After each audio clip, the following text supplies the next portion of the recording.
guys! What's up? Alpha Lion Simba here, and welcome to another episode of Magnificent and Mythological. Now, you all know I've always been a sucker for dragons, and I've already covered Asian dragons, European dragons, African dragons, even Australian dragons, but now it's time to talk about dragons from the Americas, because all over the world there have been legends about dragons in many cultures. So, let's get started. First up is the Piasa, or Piasa bird dragon, which was depicted on the limestone bluffs in Madison County. It's shown as having feathery wings with bat-like claws, golden scales over its long body, elk's horns on its head, and a long spiked tail.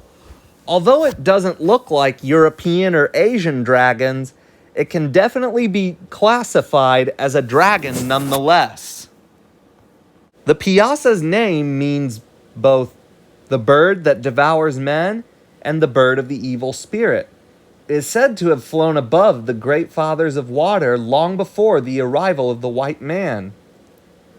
Early pictures were shown, but it was given the name Piasa bird in 1836 by John Russell.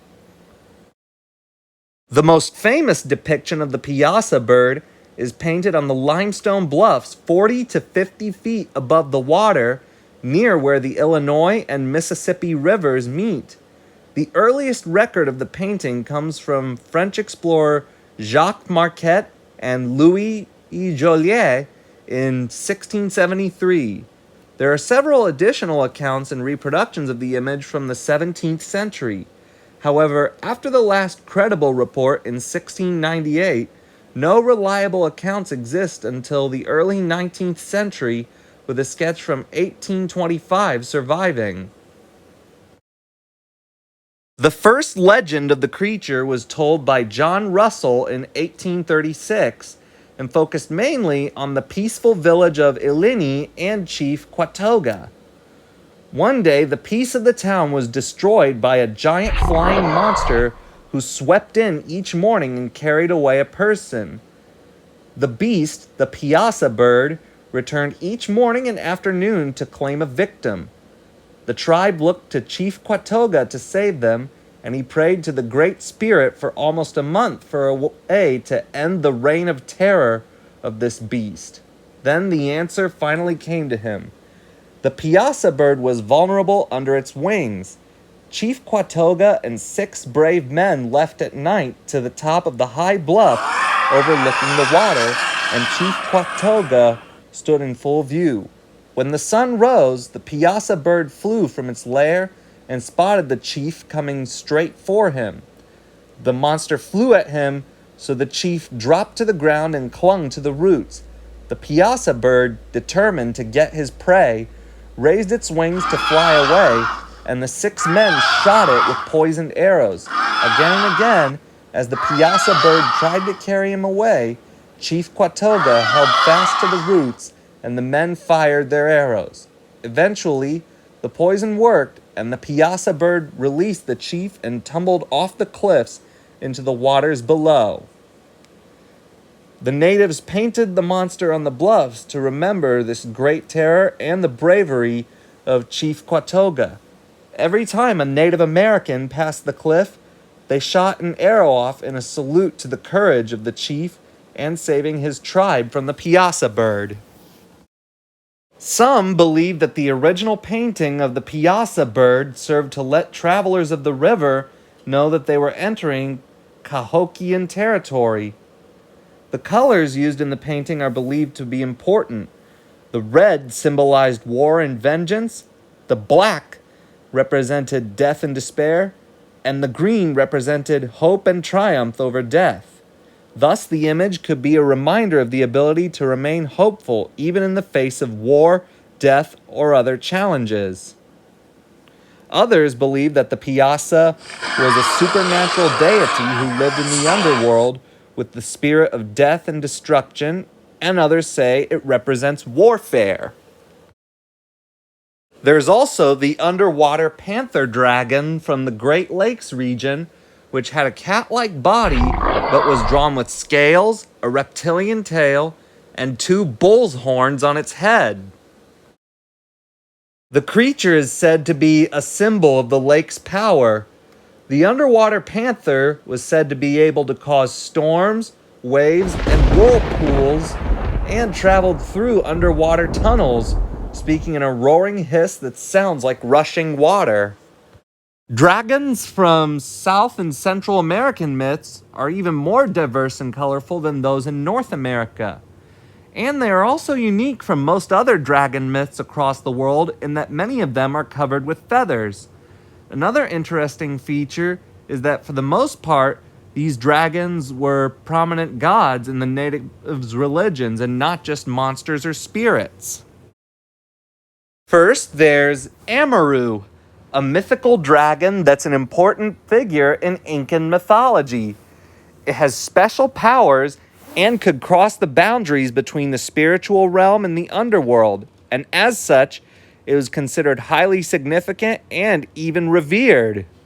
The Amaru was essential to the Incan traditions and had various meanings. For example, it symbolized the creative power of the earth, Mother Nature, and humankind, and a connection to the underworld, representing a blending of the realms as it represents the sudden and sometimes violent overturning of the established order.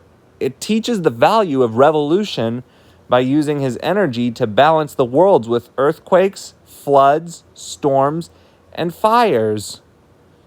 And it's said to be shown to the people in the sky. The rainbow is considered the day Amaru, and the Milky Way constellation is the night Amaru. Then there's Chak, a dragon from Mayan mythology. It was a rain deity and one of the Mesoamerican dragons that's closest to East Asian dragons. Chak had scales and whiskers and was worshipped as a rainbringer god, and was often depicted wielding an axe or lightning bolt, and was credited with thunderstorms as well. Now, here are some Wizarding World American dragons and miscellaneous, starting with the Peruvian Vipertooth. In the Wizarding World, the Peruvian Vipertooth was the smallest of all known dragons and the swiftest in flight. A mere 15 feet or so in length, the Peruvian Vipertooth is smooth-scaled and copper-colored with black ridge markings. The horns are short and the fangs are particularly venomous. The Vipertooth will feed readily on goats and cows, but has such a liking for humans that the International Confederation of Wizards was forced to send in exterminators in the late 19th century to reduce Vipertooth numbers, which had been increasing with alarming rapidity. Next is the Panther from Dragonology. The most prominent features of the Panther are hypersensitive eyesight, a feathery frill around the head, a legless, serpentine body, and very large wings and a feathery tail. In addition to the well-known Mexican feathered Panther, there is a furry North American variety that primarily hunts bison and has sometimes been mistaken for a gigantic moth. Panthers mainly nest among the reeds and on lakesides or offshore islands. They are generally 45 feet long and 5 to 10 feet high. Their typical attacks are flaming breath, tail lash, and constriction, and they are said to eat all the large indigenous mammals of the Americas, such as llamas in the south and buffalo in the north. And finally, there's the Prehistoric Dragon, a dragon that appeared in the Discovery Channel's Dragons, a Fantasy Made Real. In the program, the Prehistoric Dragon was a large, bipedal dragon that lived in Montana during the age of dinosaurs. The juveniles had black wings with red spots that they flashed as a threat display when threatened by a predator. The adult females had yellow coloration on their necks as well as the lower half of their wings, and they had smaller horns than the males. And males that reached maturity sported reddish wings and a red tint on the tops of their heads, which were said to attract a mate. And the alpha males were very dark on top and white on the underside, having no other coloration. Older males were also darker in coloration, but were distinguished by having broken horns, and in the program were said to have cannibalized on juveniles. When we saw the prehistoric dragon's role in the program, it mainly focused on a juvenile male. It showed that female prehistoric dragons cared deeply for their young, as the mother fought off a hungry T-Rex and finished it off with her powerful fire breath. But she was fatally injured as the T-Rex bit her on her wing.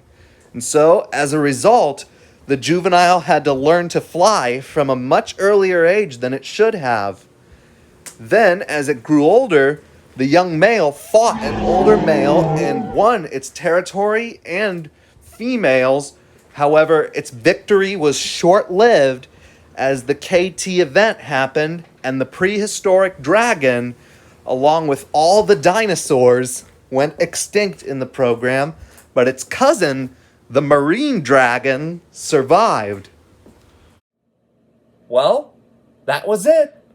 My magnificent and mythological episode on Dragons of the Americas. Thanks for watching. Hope you liked it. If you liked the video, give it a thumbs up. Leave requests in the comments below. Don't forget to subscribe if you haven't already. Alpha Lion Simba, out.